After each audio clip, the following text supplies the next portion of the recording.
Všichni, já vás zdravím u dalšího videa a dnešní video budou nákupy, co jsme si včera koupili ve městě. Měla jsem to natáčet se ségrou, ale nechce, takže řeknu, co ona si koupila a tak a asi jdeme na to.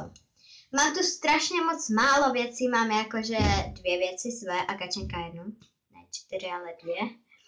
A teda Kačenka řeknu ceny, ale nebudu říkat česky, jenom kuny. Takže Kačenka si koupila Anu, Elzu a k tomu Olafa, takže takhle jakože celý Frozen ledové království a bylo to za 100 kun, protože ještě ty Anna a Elza zpívaly, takže tak, ale poprosili jsme od toho pána za 90 kun, takže skvělý. A ten Olaf pískal, jakože když na to máčknete jako pro psy. A tak a teda teď ty moje. Takže ta Anna a Elza stály 90 kun. Potom já tady mám selfie tyč. Je strašně moc dlouhá. Vidíte, prostě strašně moc dlouhá a měla tam strašně moc druhů barev, ale moje oblíbená barva je fialová.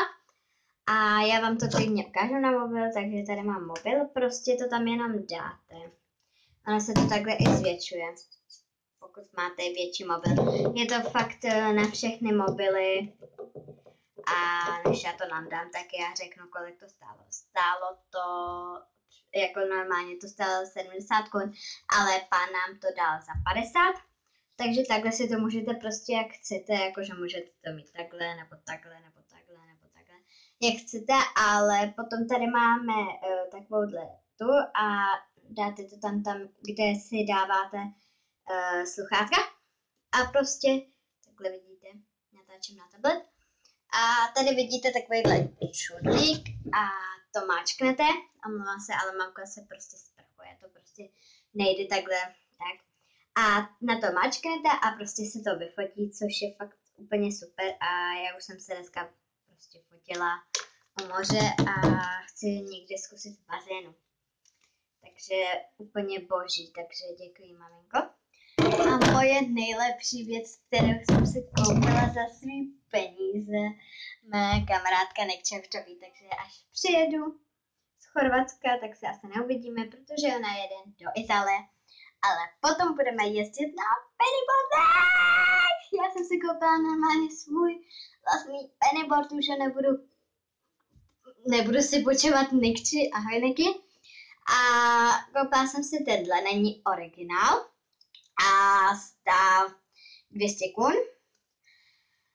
To je 725 korun, nebo 724, teď si nejsem jistá, 700, fakt nejsem, ale koupila jsem si takovéhle, on je už velké, takže si musím zvednout.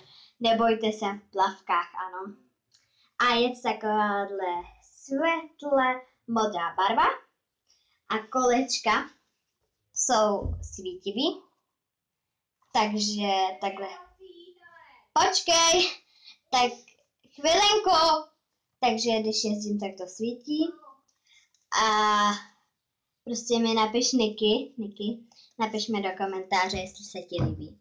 Takže to by bylo z dnešního videa všechno, pokud se mi líbilo, dejte like, odebírejte, komentujte, sdílejte a ahoj!